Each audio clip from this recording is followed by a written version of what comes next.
Good afternoon, good morning, good evening, wherever you are when you view this message. Welcome to the Healing Project. I am your host today, Tina Rane, and then we have a beautiful guest who's going to be coming on today to share her story with you all in hopes to um, shed some light to whatever situation that you're going through, letting you know that you are not alone, letting you know sometimes we often feel that we're going through certain situations that we are alone and we're the only ones going through that certain situation, but to find out that we have somebody else who was actually going through the same thing or something similar too. So our guest today will be Miss Monica. I was blessed to meet Miss Monica through another individual that we connected actually through somebody else. So, social media does work. It has its wonders in meeting new people. And sometimes, oftentimes, the person that you meet actually ends up being your friend in the long run. So let me give you a little bit of background on Miss Monica. Miss Monica suffered some trauma from her mother. She said she felt that she wasn't a good person, that she wasn't good enough for her mother. And when she remarried her husband, her mother she had already been molested. She ended up in a foster home, in a group home, where she was told her and her brothers were moving to Minnesota without her. She said because that he was her husband and she was just her daughter. And she said she was about 10 from there. I had in horrible relationships with alcohol, then drugs, and had found many homes in meth. I lost an uncle, and after that, all I wanted to do was to die, overdose. Yet I was taking care of my youngest, who I had told I'd never leave again. Him again. I hated life so much. Well, with prayers I didn't know about, I moved to another state and began being alone and raising my son. I had found little glimmers of light that led me to where I am today. But by God's grace, I'm still alive and I'm thriving. So that story right there, a lot of us can relate to that. But before we get into that, I'm going to welcome Miss Monica to the platform. Hi. Hey, Miss Monica, how you doing? How you I'm I'm doing? doing wonderful. Thank you. Good to see you. Good to see you as well. Welcome to the Healing Project. Again, this is the platform for individuals to come and share their stories in hopes to be able to bring some light to other people that are going through a similar situation or something totally different, but just to know that someone else had the strength and the courage to endure what they're going through, that they too can also have that strength and courage to go through what they're going through. So, Miss Monica, how are you? I am wonderful today. It's a beautiful day out, It even for is. It November. is. Yes, even for November. It's not too cold. It's not too hot. That's No, perfect. Perfect. yeah, Perfect. exactly. Exactly. Yes, yes. So again, welcome to the Healing Project, where again this platform is for you, I, and anybody else that are going through certain situations in their life, and we're able to share our stories, share our testimonies, in hopes to giving somebody that light. So the floor is all yours, Miss Monica. Go ahead, and if you want to, go ahead and start Okay. um, introducing yourself. Okay. Well, my name is Monica. I'm also known as hashtag Your Favorite Monica on Facebook. I've been telling my story for a few years now, and people always tell me, "Oh, that's so inspiring," and Mhm. that's something that I never imagined somebody would say about me. Me, because I grew up not feeling good enough about many things, especially myself. Mhm. So, I'm not too shy to share it. I might get a little bit, like, oh, what, did I say that right? Did I do that right? But it doesn't matter. It is my story. That's right. Not too many years ago, I moved up here to Minnesota and to change my life to get away from where I was living, which was Sioux Falls, South Dakota, and that's not very far over the border. Mhm. But even then, I just didn't want to. I didn't want to live. I just wanted to overdose. I just wanted to die. I just wanted to go be with my uncle. Like I was so Mm. angry with God. That's what I call him. Yes. I was so Yes. angry with him for waking me up every day. You know, Mm. and then I just want to go back to sleep. So if I wasn't high, I'd be sleeping, and that's what Mm. my son had to watch me do. But Okay. where it started was with my mother, which is my uncle's sister, Okay. She when we were younger, my mother drank a lot. And she Okay. had a lot of friends and people that we called family. And we would go to their house or they'd come to our house and all Mhm. us kids would hang out. And we called them our cousins. And So it was normal for us to see them drinking. Okay. It was normal to walk into a house and smell paint that they were huffing. We didn't, Mm, I was too young to know you're getting high, but I knew that they were getting high, but I didn't know what high meant at that time. okay. The fights that we would see, well, we wouldn't actually see them because we'd be in the bedroom being what we, kids back then, they were Right. seen and not heard, so we would be in Absolutely. the back bedroom playing, listening Okay. to Record of Grease and acting out the scenes, fun stuff like that. And then we would hear fighting, I mean, Mm. furniture being, knocked over, Oh, people wow. yelling, people screaming, and then and my mother was single during a lot of this. And Okay. there was another time she asked me to drown her in the tub to drink some of her beer, which I Mm. pretended, and it was nasty. She asked me to drown her. And there was Okay. another time after the party was over, I was up early the next day and she had taken a bunch of pills. Wow. So Wow. I did not know that she was dying. So Mm. at that point, um, my friend came in, went down, told her mom. Her mom came up, they called 911, and my mother continued to live. But she had Okay. to go to treatment, and all of us kids, and there was four of us. Okay. I'm the oldest, and I'm the only girl. So I had a lot of responsibilities. Yes. I was like the mother of my mother and the kids.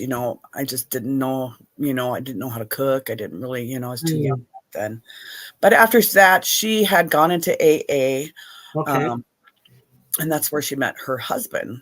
Okay. And and then he had two boys.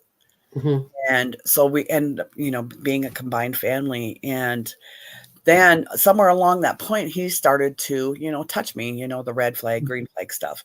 And Hmm. I didn't know, he's like, just pretend I'm your dad. And I was like, well, I never Mm. had a dad because my dad passed away. You know what I mean? So I Right. was like, well, I don't even know what a dad does. I really didn't. And my brother caught him. It happened for years, and by Okay. this time we had moved to a bigger house, and my one of my brothers caught him and told my mother, you know. Hmm. Um, so then, anyway, we went through all that. My mother wanted me to lie to the cops, and I did. First she took me to the police station, told me to tell them the story. Then Hmm. she told me to.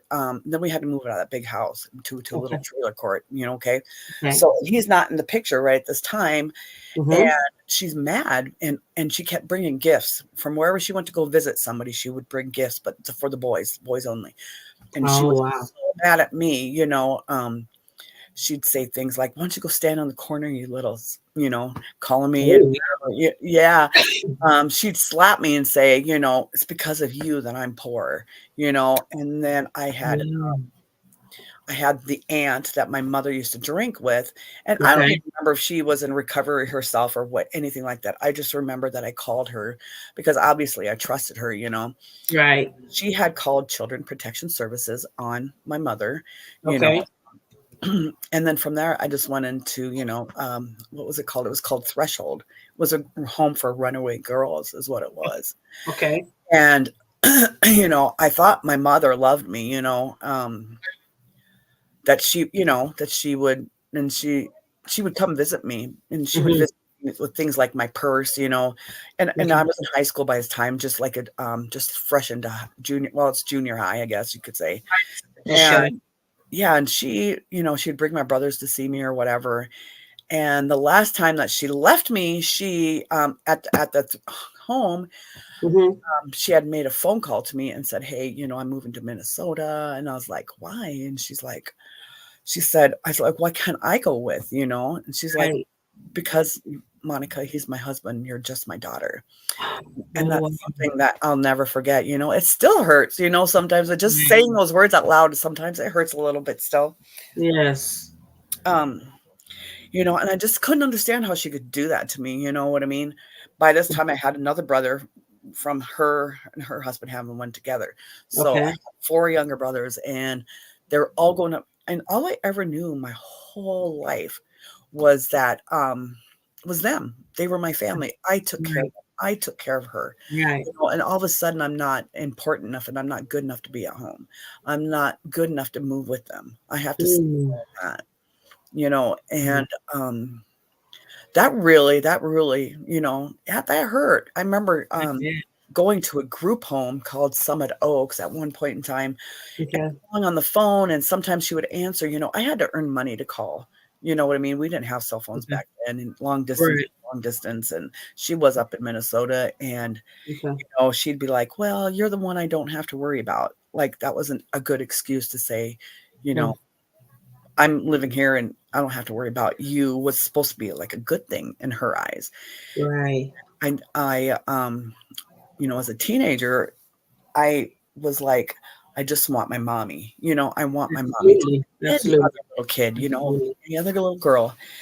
And she blamed it on the system, saying that Child Protection Services didn't want her with me. They told what I was being told at that time, even as an up until I was an adult before she passed away, that they're the ones that said she couldn't have me back. Mm. And Okay. she told me that they told her that I didn't want to come home.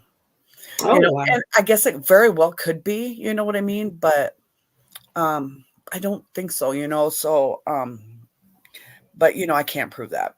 Right. So Um, let's go back. So let Monica, let's go back to the like in the beginning. I know when you sent me your bio, you talked about, hearing those words that you said, it still stings to this day because you hear, when you say that words out loud.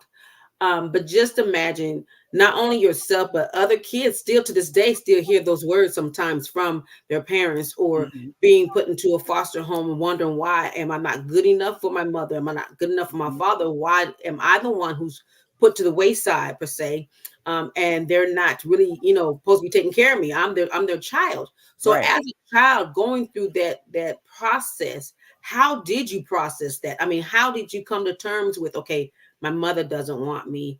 I lost my uncle, you stated, and then also too, to be put into a home and knowing that your mother chose a man over you. And that Mhm, is something else that now young girls or young men are experiencing too, because you hear, I hear children, when I used to work in the prison system, mhm, I would hear individuals talk about, well, my mother allowed her husband to rape me, or my mother allowed her boyfriend to molest me and touch me in areas, and I was not allowed to say anything. If I said anything, she chose him over me.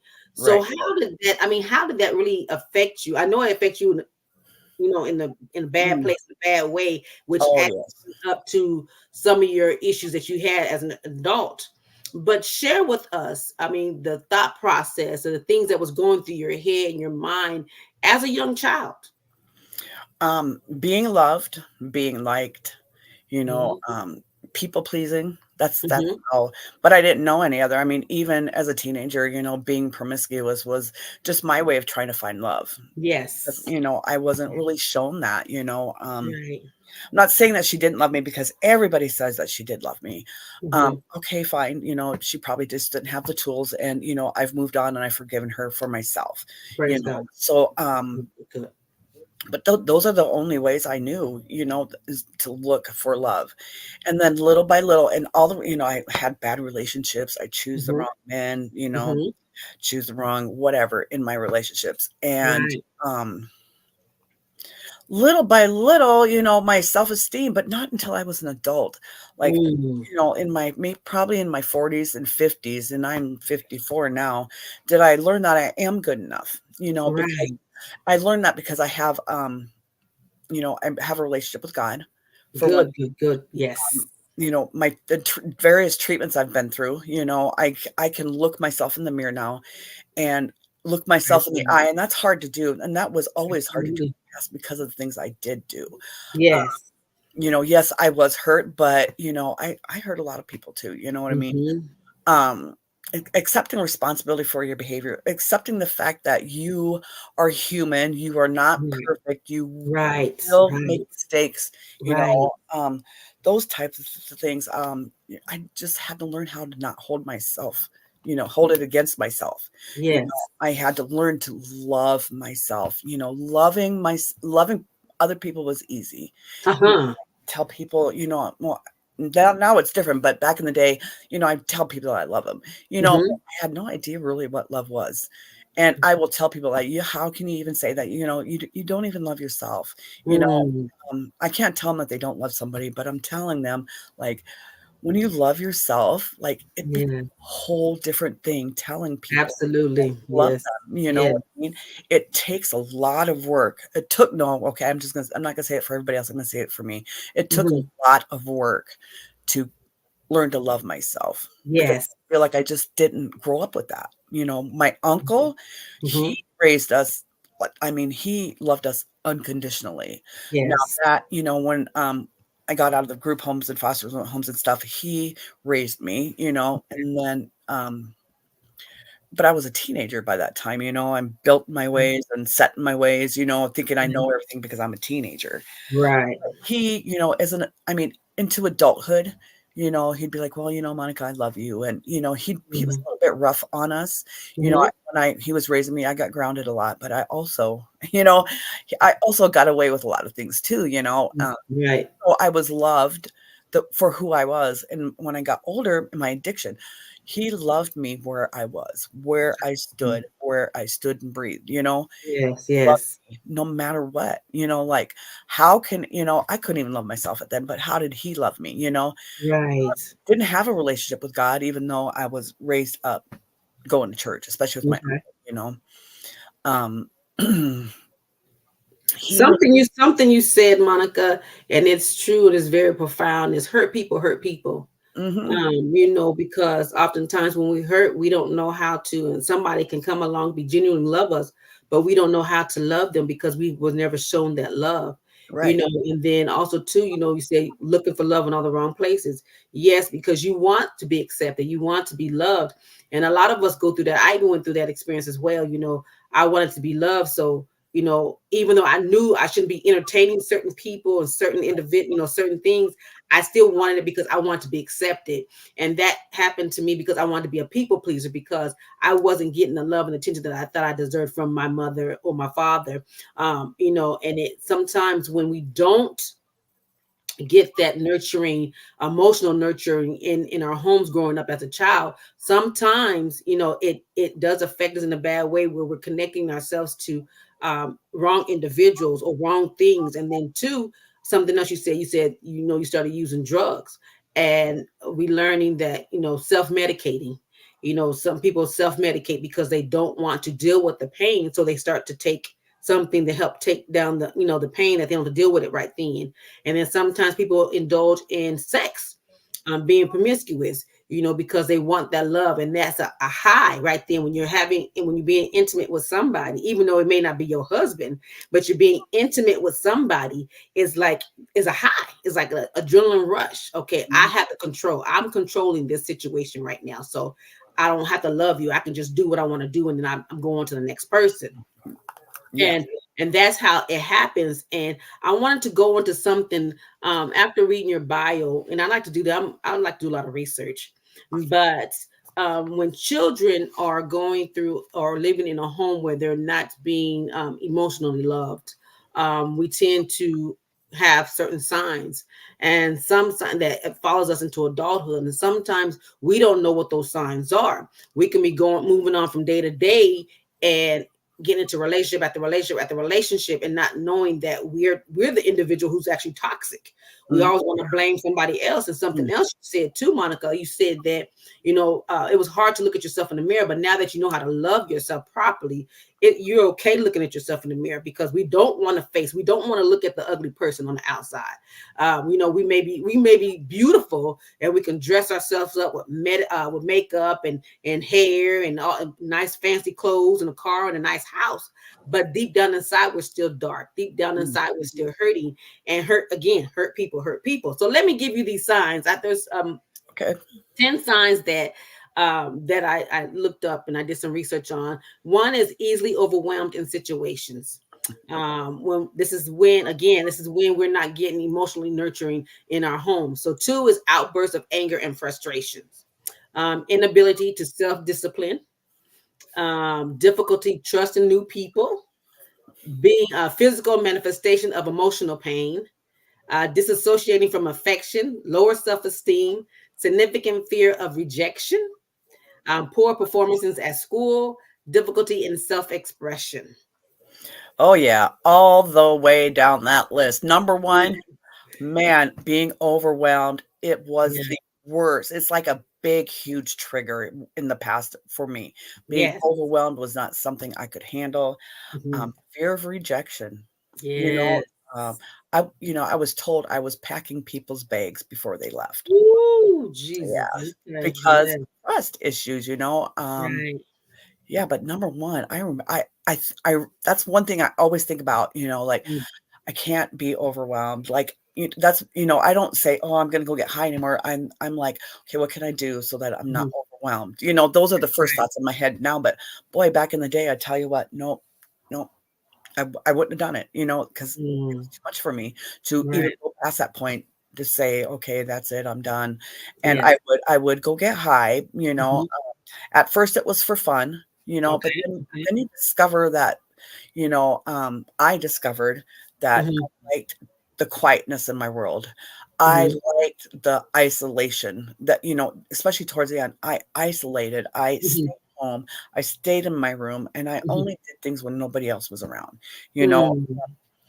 And then, like, one of the times I picked up my uncle's obituary by accident, Mhm. I was cleaning or looking for something, and I picked up his obituary, and I felt that rush of feelings come over me, and I was like, Mhm. "Nope, not today," and I put it down, and I Uh-huh. went and sat down, and I don't even remember what I did, but I avoided that pain. I probably got high is Mm. what I did, but, Yeah.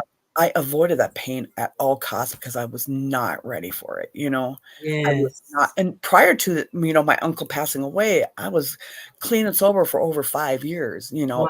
Okay. and days before he passed away, I was like, "I gotta get used to the idea that my uncle's not young anymore. Mhm. Mhm. Older and fragile, and, he's not in the best of health," and a few days later, boom, he was gone. And so even though I tried to prepare myself for that, it Yes. it just didn't hit like I had hoped that it would. You know, Right. I you know, I had a lot of tools in my toolbox, they call it, Right. but Uh-huh. I didn't have nothing that prepared me for that, you know? Mm. Like, my mother's death was way less than my uncle's death. It affected me like that, Okay.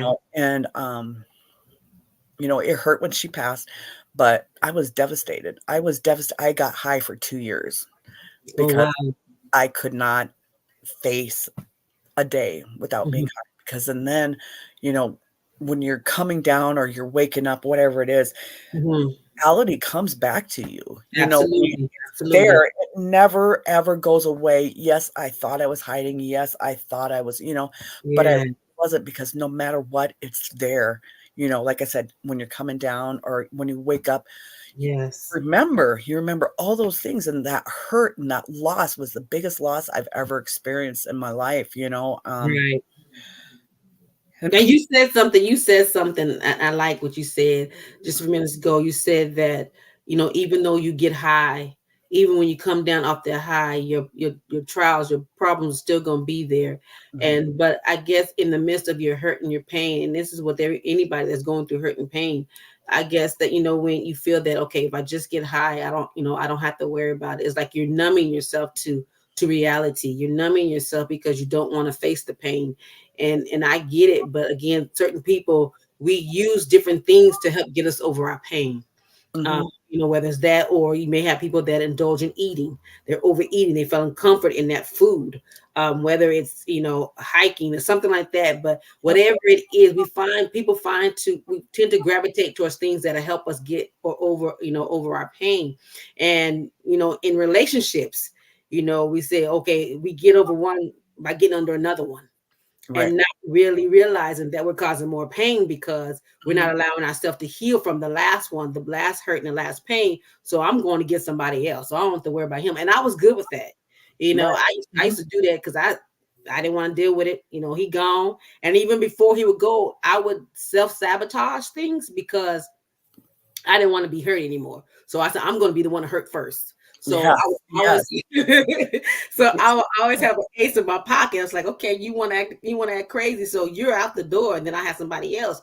Was that a good way of dealing with things? No, because it added more pain, within myself, that I feel mhm, I didn't need any counseling. I feel I didn't need to go to a therapist because, if I didn't think about it, if I didn't deal with it, it'll go away. But not knowing, eventually down the road, you may get into another situation where you're going to have triggers, and those triggers is going to affect that relationship. It could have been a good relationship. Absolutely. It could have been a great relationship, but because you haven't dealt with your hurt and your pain, and you're going into another relationship with those excess baggage, then you tend to distort and destroy with something that could have been great. Right, right. When one of my relationships that I started Mm-hmm. when I wasn't healed and I was still young and dumb and all that stuff, I was in treatment. Mm-hmm. Um, Me and my daughter were in I don't know, recovery house type situation where you can have your kids, Okay. whatever. But I met my one and only man I ever married there, and Mm-hmm. I don't know what he did. He bought me something. Mm-hmm. Oh, it was like a little Native American token for recovery, and I was Okay. like, "Oh my god, that's so sweet!" Because up to that point, when we lived on, near a Navy base, these guys would be like, "Oh, hey, you could have this here." They would give me this and give me that. And Mm-hmm. this man, thought of me and gave me something more personal, Right. to do with my life. So I was so impressed with him. I was so blinded. You know what I mean? But he Yeah. was good looking and, he was in treatment. So we had the same kind of goal. Right. And, I was love struck and I married him, and that Mm. was like, I'm in my wedding dress and I'm down there signing that whatever certificate, whatever it is that we have to sign, and I got this gut feeling, bad gut feeling. Mm-hmm. Being young and dumb and caught in the moment, I was like, "Nope, it's just cold feet." Duh, Monica, Right. those things Right. don't happen until they happen before the wedding, not when you're signing your thing. Right. Right. So I kinda just blew it off. I didn't listen to my gut instincts, and ladies, we should all listen to our gut instincts because we're here Absolutely. for a reason. But then I went Absolutely. outside to go smoke a cigarette, and I smoked Newports. Hmm. Okay, and you're gonna have to just imagine what he said. He come out and he says, "When are you gonna stop smoking them end cigarettes?" And I was like, "What?" Oh. "Yeah, yeah." And I was like, "Well," because he never said nothing before. Yeah, yeah, yes. And I was like, "Man," I remember thinking, "What? Because 'Cause we're married?" Or you know what I mean? Like, I wow, like, he knew who my friends were, Right, he right, like, I had to make new friends because I moved down to a new area so I could go to treatment so I could live a better life for me and my daughter. Well, right. anyways, he asked me to marry him. Oh, this is what happened. My daughter was sitting between us because he owned a pickup truck, and Mhm. he said, "Johnny, I love you." And my daughter didn't say that to anybody Mm. ever, except for me. But, she didn't say that to nobody. She was already guarded, at 4 years Right, old. right. Well, anyways, when he said, "Will you marry me?" I said, "I will." And big mistake, big mistake. I Mm. should listen to the ex before him that would say that he beat me, he hit me. Oh, He'd wow. say, "No, he didn't," and he'd justify it, and I would listen to him because I thought I was in love, and, Right. um, sooner or later, he drank. He started drinking. Okay. Became a jerk. He became as Dr. Jekyll and Mr. Hyde, all Mm. easily. And I remember one time we're in the bedroom, me and one of his nieces, or our niece, now that we're married, comes in, he opens the door and he gives me this look.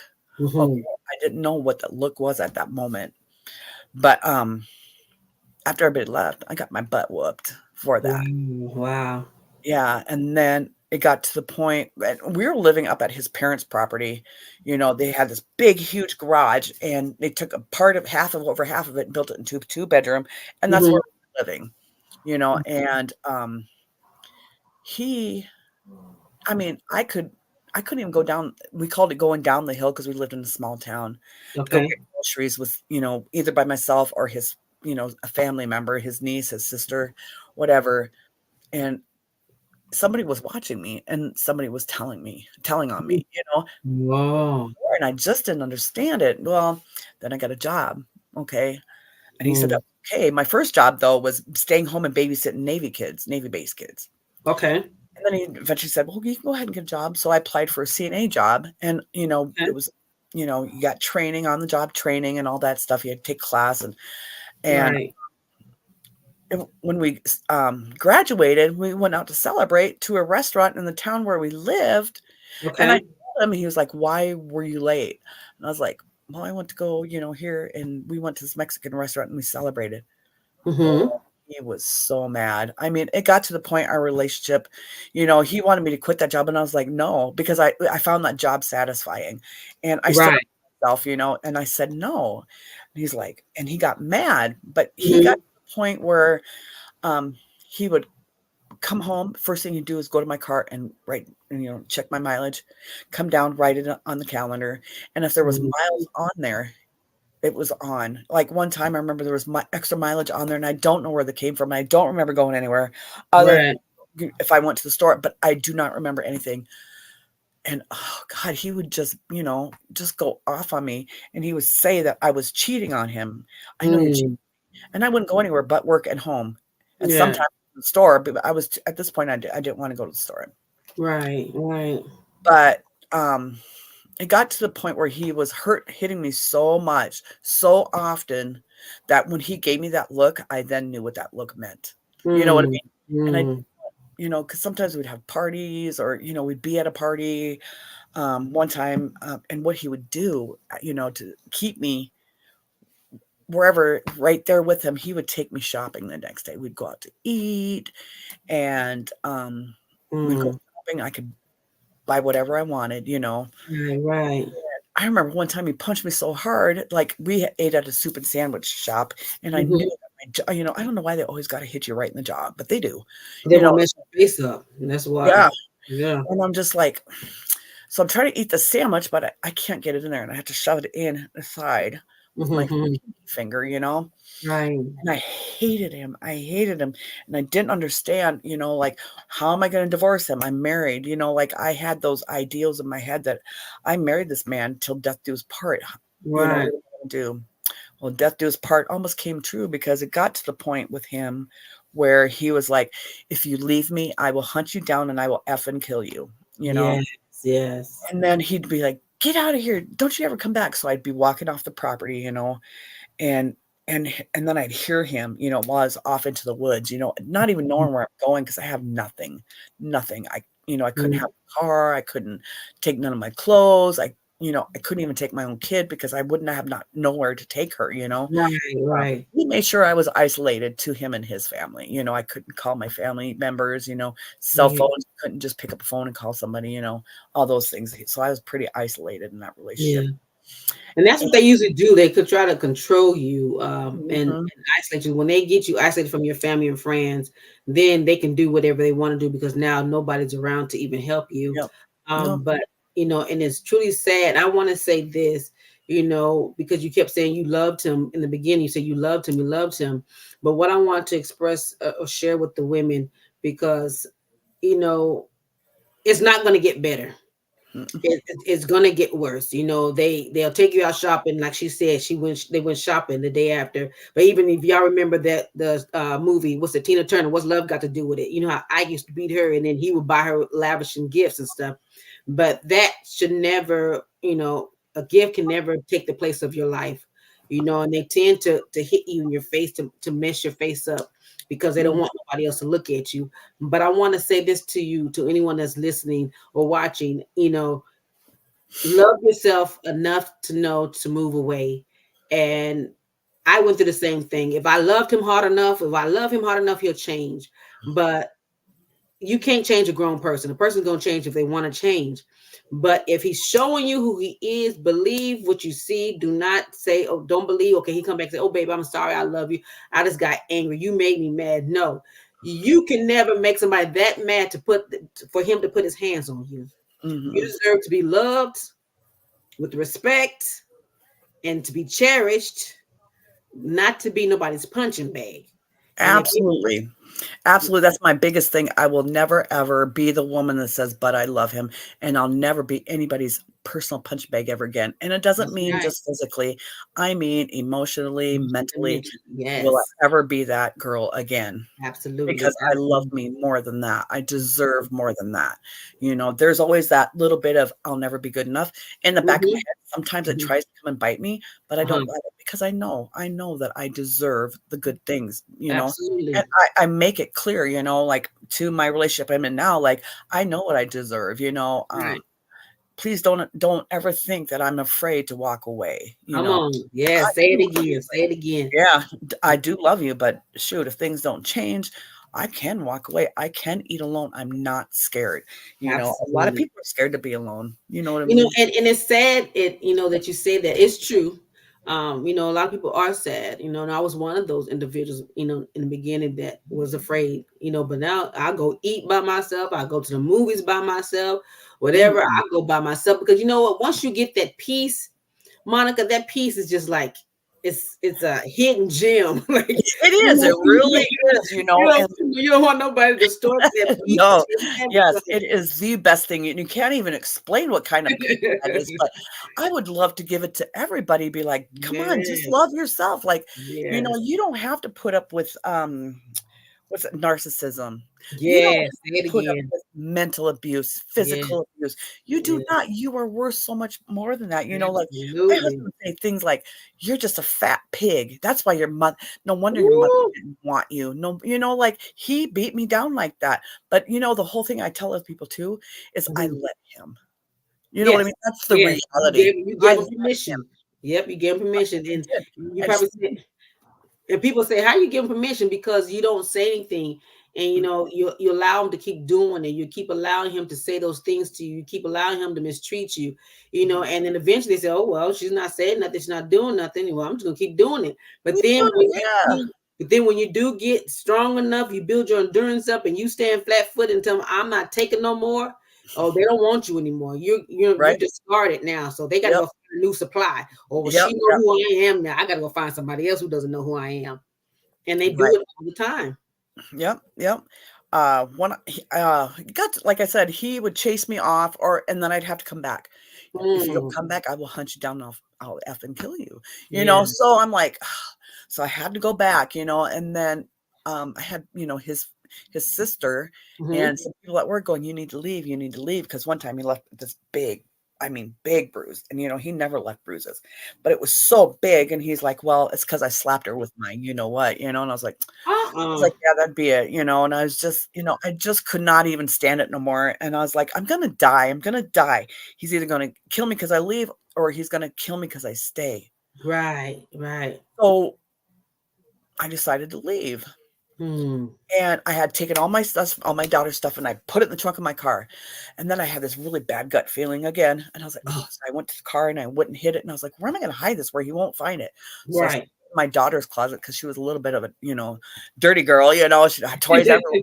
I hid it in her closet, and I kid you not, that man came home that day, got out of his truck, got into the trunk of my car, opened it up, looked in it, closed it, went around, checked the mileage, whatever, because it was my day off, and Mm. I was like, like, whatever, like, I was so relieved because, oh, man, if he would have saw that, I probably Yes, died right yes. there. Anyway, I left, I left that time, Good, good, good.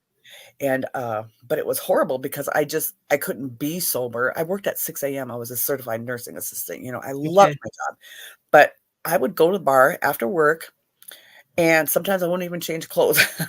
Go to the bar after work with my brother-in-law because that's who I stayed with because he left his wife. They were separated or whatever, and Okay. a couple of his daughters stayed with him, so I'd stay there with them. And I was going on with my life, getting drunk because I thought, well, if he finds me and he beats me, at least Hmm. I won't feel it till tomorrow. That was how I thought. He Right. didn't find me and didn't find me. And one day I go home and I'm starting to sober up a little bit more by then. Hmm. My friend and my brother-in-law were there and the phone rang. So I went to go pick it up, no cell phones. Hmm. I said, hello. And he said, I told you I'd find you. Oh I wow. froze and I just started bawling. Wow. He goes, I know where Harold lives. And I was like, Wow. my God, like I was freaked out. This man had at one time thrown a gun on the bed and told me to kill him and say that it was self-defense. And I was like, man, and I wanted to, but I was like, nope, he'll reach for it and then he'll kill me. And Kill that's, you, yeah. yeah, It's and I'm glad you had enough courage to to get away, but also too, it was the Holy Spirit that was leading you, for you to move your stuff out the vehicle because the Holy Spirit knew what was going to happen. So hmm the Holy Spirit, he spared your life. But I want to say this. ladies, if you're in a situation like this where you're going through something like Monica is expressing today, make sure that you get away safely. Make sure you get you an exit plan that you'll be able to exit, safely, so you don't lose your life or your child does not lose his or her life. Mhm. But also to, let your family and friends know what's going on. Don't be, because they'll try to isolate you, but you know, talk to your loved ones. Let them know what you're going through, so that way they'll know what they can do to help you. But also too, when you're in the midst of something, create a safe word. So if you happen to be in the situation right now, you pick up the phone, you can call and say banana or one or something that you guys create, so that way they know what you're going through right then, so that they can go and get and send help for you. And there's I remember I seen a video where a young lady was being abused by her husband, and she actually called Papa John's, and she was saying, I want a large pizza and then with one topping. So different organizations help out in that. And I know in Las Vegas we have terrible hearse. So if you're in a situation, you flee, you get to a terrible hearse, they have a program that will help women get to a safe place. So it's whatever city, whatever state you're in, make sure that you know what resources that you have. And if something like this was to happen, I pray nothing like Mhm. this happens, because we know a lot of women do lose their life due to domestic violence.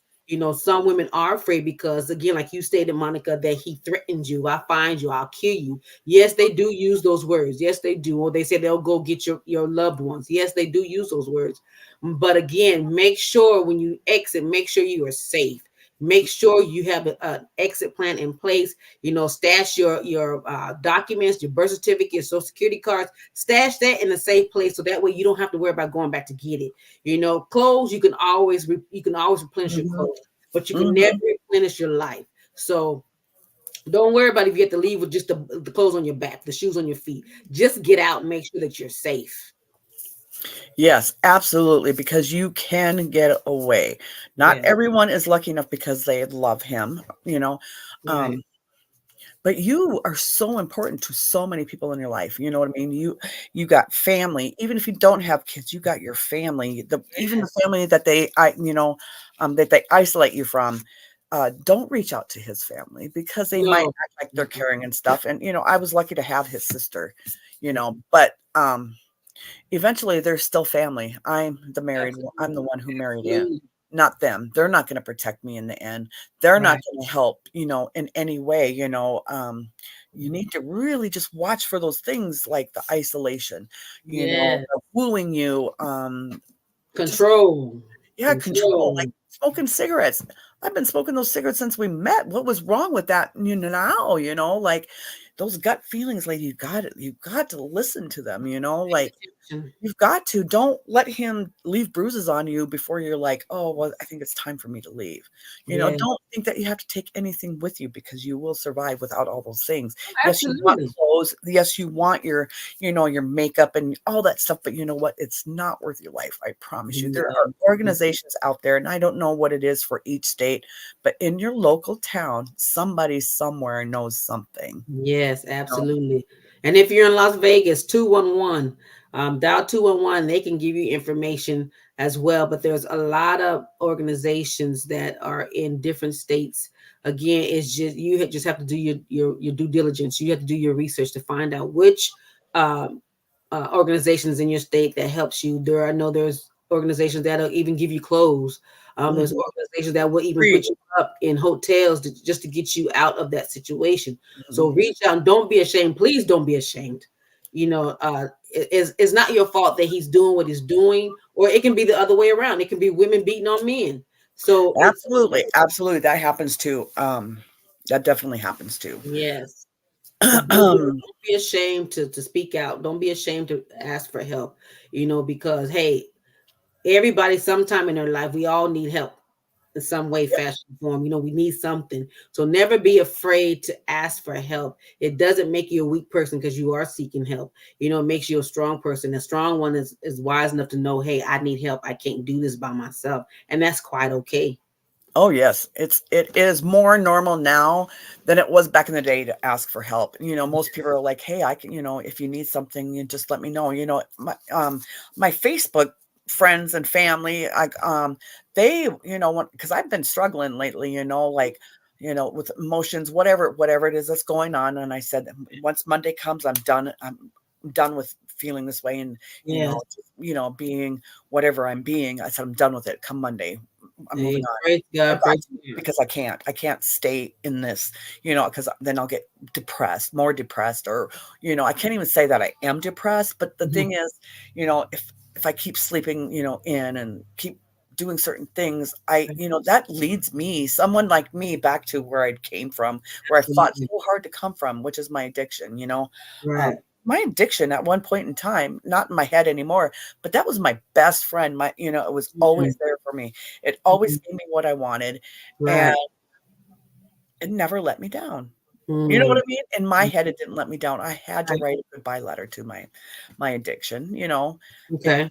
that was like, oh god, I don't even remember what it was, 2004. I said goodbye, and that was a hard letter to write. It really was. I cried because that really was my best friend. What was I going to do now? How am I going to I didn't know how I was going to handle life. I didn't know how I was going to handle, anything at that point in time, except for I had to say goodbye. Yeah. But you So, know what, Monica, you did, and I want to say I'm proud of you that you did. You took that step and you said enough was enough. mm, Um, that you knew you deserve better right, in your life for you, not only for yourself, but for your child. So I want to commend you on that because some people are not that strong or even want to deal with it. They just want to keep going with the drug because it makes them feel comfortable at that point in time. But you knew enough was enough. right. And I know that there's a lot of addicts out there. I even have a brother that's out there right now, and they think that they're just hurting themselves. And I thought I was just hurting myself, but there's Mhm. loved ones around you that do love you. I Absolutely. love my brother. I don't care if he's using. I'm gonna love him right where he stands. Yeah. Okay, so thank you. So, and I think that's very important that you realize that you're not the only one that's hurting from it. You're Right. hurting the whole bunch around you. It's not just affecting you. And I know that I didn't care if I was hurting myself. I was okay with that. Right. It made And me that's feel important. better. That's important that you said that because oftentimes we go through things and we don't think, oh, it's happening to us. So it shouldn't affect anybody else. Right, right. The addiction, you felt, oh, I'm not hurting nobody else. I'm not doing it around them. I'm Yep. taking it outside the house, but you are hurting them because you are their loved one. So what affects Mhm. you affects them. And when I go out into the community and I speak to the youth in the community, and I give this analogy, a family structure is like a dominoes. So if I It had is. a line of dominoes, and if I hit the first domino over, what happens with all the rest of the dominoes? They They all all fall fall over.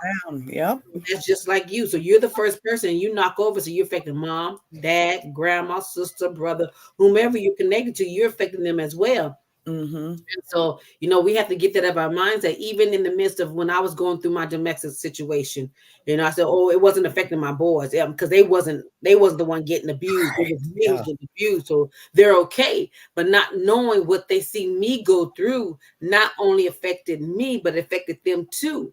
And so we have to realize as parents, we have to be mindful of whom we allow around our children, what we do in front of our children, Mm, and absolutely. also not only that, like when we were speaking earlier about the emotional detachment, our parents not giving us the emotional care that we need when growing up, and that is critical. The emotional childhood emotional neglect is critical in the background. Is the foundation that we create for us when we become adults. Mm-hmm. Because our foundation is cracked as a child, we're taking it with us because we're not going to any therapist. Our parents is not taking us to any therapist, and they're not trying to help us with healing whatever it was that was cracked. So now we have to wait till we're an adult to actually say, okay, either I'm going to continue on this toxic journey, or I'm going to be strong enough to stand up and say enough is enough. This generational stuff stops with me today.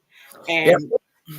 And Amen, that's good girl. that you did that. Yes, ma'am. And it's good that you did that because it does affect our children and many, Yes. many, many, many ways where again, low self-esteem, being people pleasers. We always want to be Mhm. accepted by somebody.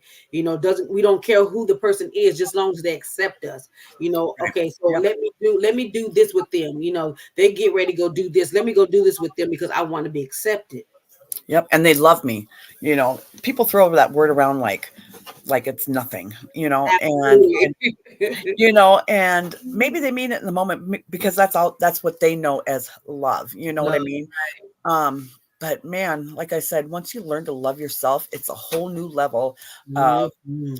appreciation for those Yeah, people that really truly have loved you throughout your life. Like my yeah, uncle, he loved me like unconditionally. right. So my thing is I'm going to love people where they are. You know what I Uh-huh. mean? Where they are, because I've been where they are more than Mm, likely. yeah, Somebody, like that's all it took for me. I should say that's all it took for me, but that helped me get to where I am today, is seeing that somebody loved me for everything and all yeah, that I was, yes, in whatever yeah, moment I was in my life.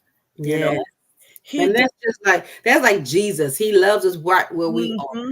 You know, Hmm. we can be in the midst of our mess, and God still loves us, picks us up out our mess, and dusts us off and cleans us up. And so that's just like what you said. You know, your uncle loved you right where you were. Hmm.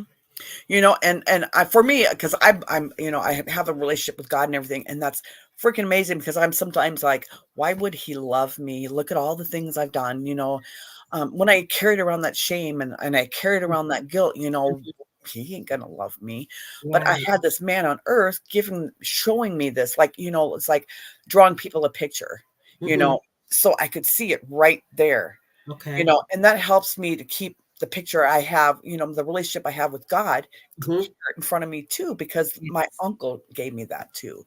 So it Mm. reminds me that when I do fall into those little, maybe I'm just not good enough, or, like, even applying for jobs that I've gotten, like, oh, my past, well, I didn't murder nobody, I didn't abuse nobody, and, I didn't steal, I was a drug addict, so see you later. So the I don't even know where I got distracted by that. Um, those all those bad things about me are no longer bad. You know what I mean? Like, those are who I was, and that's my past. And when people try to throw Absolutely. the past at me, I'm like, Say it. well, you can stay there if you like, but I've already moved on. Thanks for Come that, on. though. Yes, yes. And that's good. That's good. You said that, Monica. You know, I was having a conversation earlier this week about, with someone. They were saying, people don't realize I've changed. I'm Mm, not who I used to be back in the day. And even when you get around family and then they start reminiscing, girl, you remember when you used to do this? You remember when you used to do that? Yeah, that was the old Tina. That was the old Monica. I'm a right, new person absolutely. now. Yes, maybe I did have multiple men back in the day, but today I'm seeking, I just want my one man, or my one husband that God Right, because gave this is gold me. right here. I don't anybody. I got all that foolishness out. I'm good. I'm good now. But Yeah. we do face that sometimes, where we have people that will bring up our past. And like you Hmm. said, that was in the past. That's my past. That's not my future. My future is greater than what my past was. And and we have to remember to keep reminding ourselves that, giving ourselves a positive affirmation on a daily. And even when the enemy tries to give us those negative thoughts in our mind, saying, "Oh, you're not that. You remember you used to do that. You remember you Yeah. used to do over that. You go over there." Mhm. That's okay. That's what I used to do. That's the past tense. I'm talking about my future right Right. now. I'm Yeah. going different now. Yeah. So you can use what you want to use, but it's not going to stop me from where I've got to go. Yep, I'm going forward, suckers. I don't care what you think, And what you got on me. You can have that on me. There's nothing about me that most people don't already know. Like, people that I'm close to, somebody will, I have a cousin. I'll be like, "Well, you just think you're so perfect." I'm like, "Oh boy, if she only knew," because I don't. right, right. And then she'd say, she'd come on my Facebook post and say things. Why don't you tell the people about the real you? And I'm like, well, there's not much, like, you can keep saying what you got to say. That's Yeah. okay. I don't know where it's coming from. Like you said, hurt people. Hmm. But you know what? Like, most people on my Facebook Hmm. already know. And if they don't, they're gonna, Right. eventually. I'm not ashamed anymore of my past, because I don't Absolutely. live there, because I've changed. It helped me grow, Come on. Come those on. things. Yes. My biggest person in my life that held my past against me and would throw it in my face, Hmm. and I would allow that to hurt me, because I didn't know how to stay strong in it, was my Right. daughter, because she hurt the most. You know what I mean?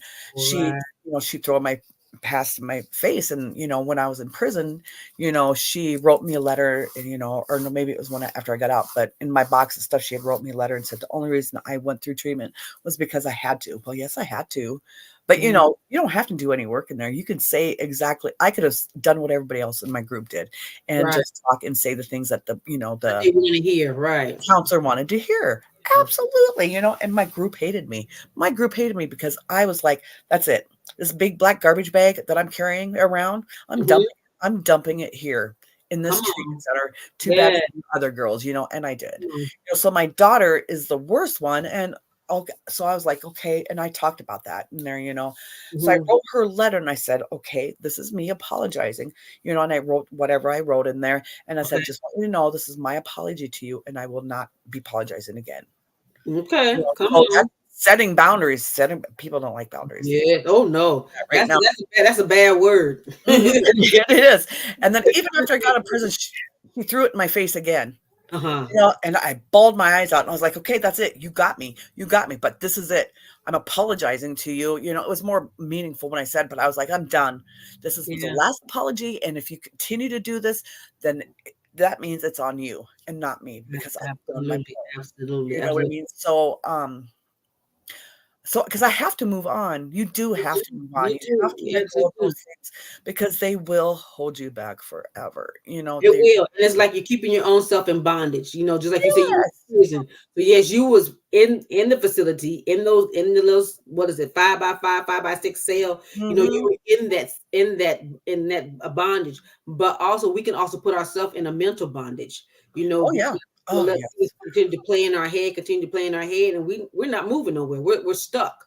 Right. Like in quicksand, quicksand, you're going deeper and deeper into the sand. And that's just how our life can be too. If we continue to ponder over the mistakes we made in our life, or we continue to go over or replay, hit and rewind back into the past, you're never going to grow. Yeah. You're never going to heal. You're never going to move forward because you're stuck. And Mhm. only you can set yourself free from mental bondage. Only you can set yourself free. You have that key to unlock that cell door and let yourself out where you can go free and you can do and get your healing. You Yep, know, you absolutely. no matter it doesn't matter. It does matter. Let me rephrase that. People do things to hurt us. Things have been done to hurt us, whether it's words, whether it's actions. But yes, but now we cannot blame our healing on somebody else. We can't wait for somebody else to come and apologize, because sometimes somebody will not even come back to apologize because they don't think they did anything wrong. So you Nope. have to take the initiative to Yep. grab that bull by the horn and say enough is enough. I'm going to get my healing. Enough is enough. I deserve my healing. I deserve to live happy. I deserve to be happy. I deserve to be free and at peace. Amen. We all deserve everything life has to offer us. You know what I Yes, mean? We all do. You are lovable, you are yes, worthy, and you are yes. capable. You know what I Ab- mean? Don't let anybody take that from you. Anybody. You Absolutely, can't absolutely. escape that little cell. You can because Yeah. you're worth it.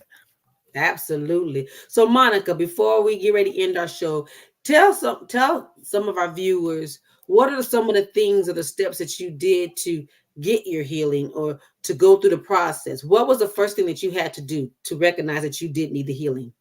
Um, I do. I had to pray. This is how it ended up. Okay. So I'm sitting on the toilet, or no, it was a cold winter day, very cold up. But the sun, I remember it was so bright. It was Mm-hmm. so bright outside and it was coming through my windows. And I asked my son to play the radio. And I said, but Mm-hmm. turn the station because I remembered it was on a Christian station. And I Mm-hmm. said, no, no, no, never mind, leave it. So long story short, I heard that one song. So I Googled it and I looked it up and I was like, oh my God, this is me. This is Mm-hmm. me. Like, I'm like, okay. So I kept playing the music on my phone. And then Okay. I played a couple of other songs that affected me in my life earlier in my life that affected me like, oh my God, I am a child of God. Oh my God, that it touched my heart so much that it made me, one other time quit doing drugs before. And then another time made me realize I needed to get out of the relationship I was having with my, youngest father. So I'm sitting there on the toilet and it plays another song. And I'm like, okay, that's coincidence, that uh and then I Can Only Imagine was that song. And then it played Mm-hmm. another song and I was like with my pants down to my ankles, on the toilet. I said, "Okay, God, I hear you. I hear Yes, you. yes, I know yes, I know you're talking to me." And I had yes. to be that moment, the moment when I was, I remember going I remember how I felt, and I just couldn't wait to get my next hit. And that's Mm-hmm. as a matter of fact, that's what I was gonna do. And then that song played, and I looked it up, and I'm like, "Shattered. That's me. I'm shattered." Mm, Like, and I listened to that song and I cried. I cried so hard. mm. And then I went to the bathroom and I was like, "Okay, well, I'm gonna praise God while, yeah, I'm sitting on pot, whatever."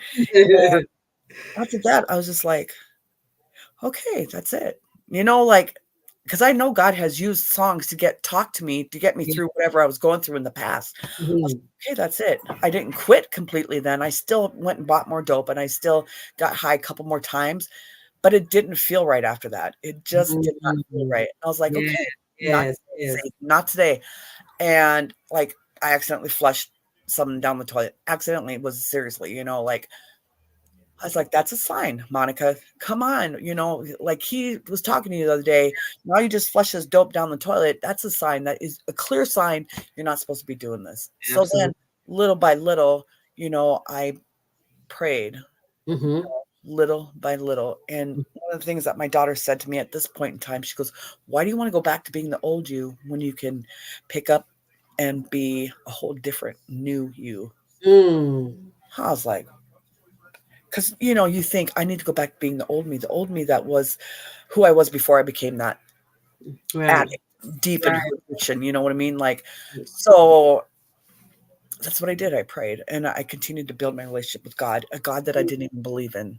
You know what I mean? Mm. Anymore. I Mm. prayed to him even though I didn't believe in him. Mm. Again in my life, even though I was raised that way, I had to do those things and I had to stay away from the people's places and things. Absolutely, yes. I had to take care of me. So when it was me and my son had moved to Minnesota, guess what? It was just me and my son. Mhm. I had to be alone. Alone, not, like just alone, but alone in no relationships, Okay. no, including my daughter, Mhm. whatever. I had Mhm. to be alone in that space with just me and my son. I had Mhm. to grow from there, like Right, like a right. terrarium or whatever they call it. But I had to be in that little bit of a space that we had, and Mhm. you know, to grow because I Right. didn't have no distractions of a boyfriend, his dad, or his, distractions of having to do this for everybody else but me. I had to take care of me. That's what I did. I took care of me. And Good, that that's was really good. hard to do because, I've always been that people pleaser, always trying to help somebody else, because it's a distraction from taking care of myself. Yes. So I stopped being distracted from life, you know. Mm. And I Mm. still can get distracted, but I'm equal on, both sides now. I still take care of myself, and sometimes for me, helping other people gets me out of my own head. So I'm balanced. I'm a little more balanced, I may be a little off in the head sometimes, but I'm still more balanced. So balance in my Good, life. good, good, I good. I don't know how to discipline myself when it comes to not working all the time, you know what I mean? Okay.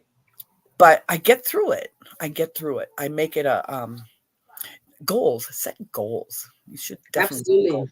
And Short each and long term. Yes, yes, yes, yes, yes, like, if you could only make goals for today, then do it. If you could make goals for a month, do it. yes, yes, Whatever makes it easy for you, but whatever you do, I hope that the one goal is to learn to love yourself. That's what I think is the most important, yes. and I am going to love you where you are. So hopefully one day you'll look back Mhm. and you'll see somebody like my uncle in your life. You know what I mean? Mm, good, good, good. Yes. So That's good. That's good.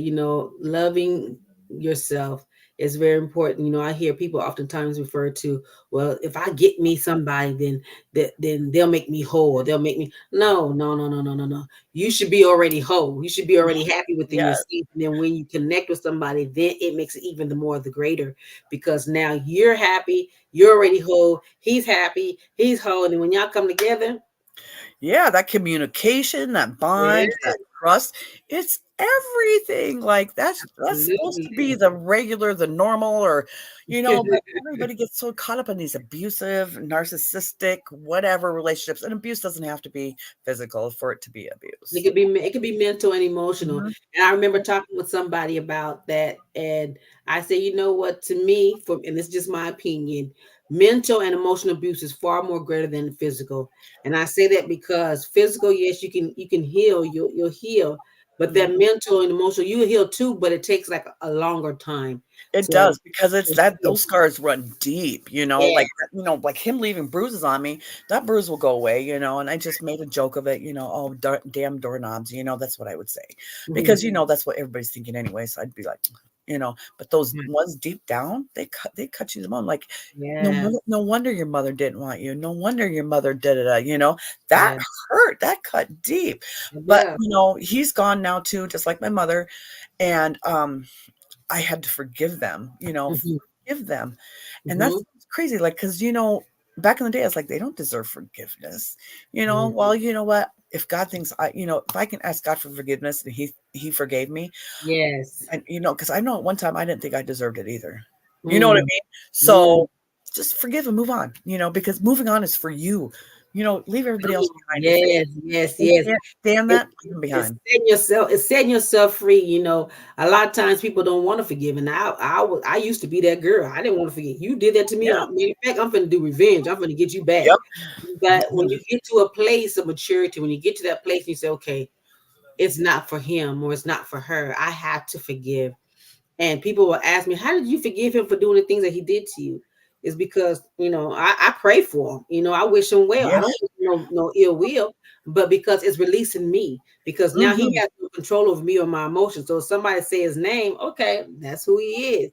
Or Right. some or so be it that we cross paths. Okay, he doesn't affect me. I'm not his puppet anymore. I Right. control my emotions. He can't control me anymore. So That's it's right.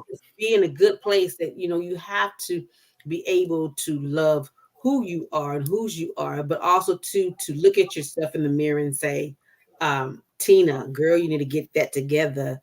Tina, don't do that. Or not only that, but to give yourself positive affirmations in the morning. I remember when I lived in Texas, I used to put all kind of post-it notes over my bathroom window, and there would be positive affirmations that I would say to myself. And I look, and every morning I would see it, brushing my teeth, I see it, going to the bathroom, I see it, get ready to go to bed, I see it. So sometimes I'm a visual person. I like to see Right. things, and so me seeing that, it helped me a lot because uh, it was like repetitious. Yeah. Yeah. On a daily, so it starts to embed into my spirit. Right. It's like a subliminal messages. If you put it where you can see it, eventually it's just going to be right there. And you're just going to Right. know, because it's like a subliminal message. It's there. Yeah, You heard it, yeah, you seen it, yeah. whatever it is, and it does work, and it sounds silly, but whatever it takes to get you there, just do it. Yeah, You know just what I do mean? it. Just do it. Whether it's self-help, if you like to read, get a book. Whatever you've been through, trauma. And I'm really big on healing and trauma because I'm in college right now, and that is my major, trauma, because I want to be the counselor Hmm. in trauma. And so, because a lot of people now, a lot of us experience trauma in our lives. A lot of people cover the trauma up, thinking that, making it up, making it look pretty, thinking that it Right. will go away, not knowing that it's going to affect us in the long run, affect our children in the long run. So we have to be willing to go and get the help that we need. I know in my culture, we always like, we look down upon therapy. We didn't know that's a bad word. I'm not going to no. What do you mean going to the doctor? I'm not going to no Because doctor. people are going to think you're crazy, right? So, And that's girl, important. what People you going don't to think the you're doctor for? crazy, You a loony? Yeah. You a loony Now bin? I What's don't. wrong with you? Yeah, but for me, now I'm more open about mental health. It doesn't Yeah. mean I'm crazy. It doesn't mean I'm psycho. It doesn't mean I'm gonna run off and, you know, be one Do of those guys know what? stories on the news, I'm not gonna. Mental health for me, I believe that mental health and addiction go hand in hand.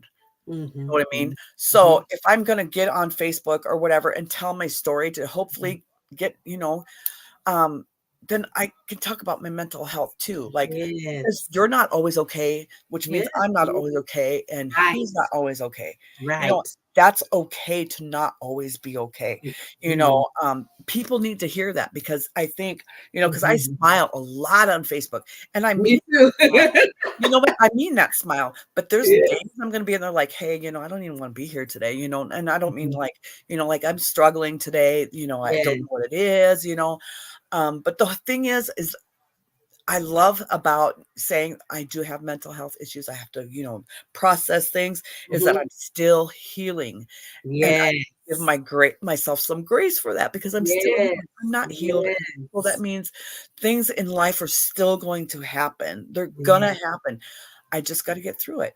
Yeah. Whatever tool I need to pull out and use to get through it is what I need to do.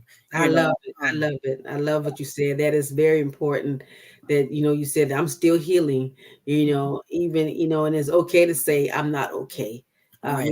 It's okay to say I need prayer. It's okay to say I'm struggling today. Can somebody, somebody pray for me? Because there'd be times where you don't have that enough strength to pray for yourself.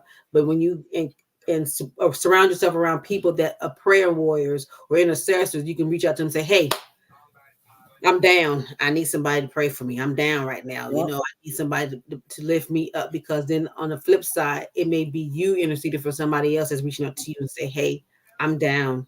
I need your prayers right now. And it's okay. Yep, that's exactly what I did just yesterday, and I said, whatever happens on Monday, whatever happens, whatever this is, whatever I'm going through, I'm gonna Mhm, go through it. I'm gonna lay in bed longer. I'm gonna be putting off my house chores a little bit longer. I'm gonna cry about it. I'm mhm, gonna whatever it is. I'm gonna feel it. But come mhm. Monday, I'm done. I'm done Done. That's because right. That's right. Monica doesn't give up, right? I mean, Mhm. nobody's ever known me to really give up. Okay. Monica may feel like that, and that's okay because that's just what I feel like. Um, Right. and I can't afford to hit rock bottom again. I just can't. I've Yes. already been there. The last rock bottom I had was the last one I wanted. That's right. That's right. That's right. Yeah. Praise God. Praise God. Well, it has come to an end of our show. Yes. This has truly been a very informative show today, because there are a lot of people out there that had experienced the emotional disconnect in the family, growing up in the home, whether your mother or father, whoever was, emotional disconnect, and then you grew up being emotional detached, and you Mhm. wonder why you don't have empathy for people, or you wonder why you can't cry for certain situations, or you're not empathetic to somebody else that is hurting or going through, and that is part of being in that environment. But again, you can reverse it. You can take your power back. You can say today is a day that I will not do it anymore. Today it stops with me. It will not go any further in my family. It stops today. The buck stops here. And and again, Monica, I want to commend you on taking that stance and saying enough is enough. I have to do this for me. I can't do it for my mom. I can't do it for my uncle. I can't do it for my kids. I have to do this for me. I have to get Mhm. my healing for me. And again, I commend you on that. And I truly, um, you know, applaud you because again, it's hard. Mhm. Sometimes when you're in that place, it's hard. When you're in that Absolutely. dark place, it's hard to even ask for help because you don't want people to judge you.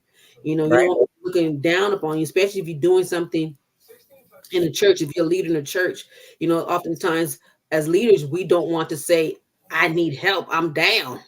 I'm down. I can't move right now. And if I Mhm. can't move and if I can't take care of myself, how can I help somebody else go through right now? How can I can't pray for you right now because I'm going through right now. But Mhm. again, sometimes we're in certain situations, and it's not funny, but sometimes when we're going through as leaders, we see our trials and our tests more when we have to go and pray, or we have to go and preach for some a place, and we're Right. going through, be like, oh God, I don't want to go preach over here. I don't feel it today. I'm going through. But again, you have to get up and you have to push, Yep. pray. If you feel like you're going down, pray. You feel like you're going down, you got to push through the pain. And when you push through the pain, you end up at your purpose. And Yes, absolutely. Yes. Yes, yes. So things that we've gone through, Monica, in life, even though we were the one who experienced it, it was not necessarily for us. But we have to go through certain things so we'll be able to help other people. And Amen. then, Yep. and you'll be able to be empathetic to somebody that is in your shoes. It's something that you've been through. We're Mhm. able to be transparent and tell them, hey, girl, I understand, or man, I get it. I truly get it. But if I got through it, if God helped me through it, he can help you too, because he's not a respecter nor person. Right, right. If I can get through this, so can you. I Yeah, promise you. It's worth yeah, it. It is. yeah. You are worth it. Period. Absolutely, absolutely. Period, point blank. That's it. That's That's all. it. All right, Monica. Thank you. I truly thank you for coming on our show, sharing your story and your testimony with everybody. And like Monica said, everybody, you're worth it. You're worth the happiness. You're worth your healing. No matter what we've gone through, that's our past. Our past is our past, it's not our future. So That's you right. have total control of your future. You have total control over your mind. If you're in that mental bondage right now, you have the key to set yourself free. Yes. And don't be afraid to reach out, no matter what it is. Reach out to Yeah, somebody. My messenger is always open. that's It good. is. And share your information with anybody that has questions in reference to what you've expressed to us today. Share your information, please. What do you mean? Which Your, information? I'm your, sorry. you have Instagram, Facebook. Oh yes, I have Instagram. On Instagram, I am healthy, sober, saved. TikTok, I'm healthy, sober, saved, and Monica Ardishon on Facebook. All right. Um, yes, yes, and you can reach me anytime in my messenger. It doesn't matter. I'm not always on there, but when I see it, I get on there. If you have to call me on Messenger and I don't answer, keep trying because I will hear it. I want to be there for people. Absolutely, absolutely. Thank you again, Miss Monica. I Yes. truly enjoyed you having you on today's show. And so you stay safe and stay blessed and have a blessed rest of your weekend. Thank you for having me. I enjoyed being here. Thank you. Yes, ma'am. Bye bye. Bye.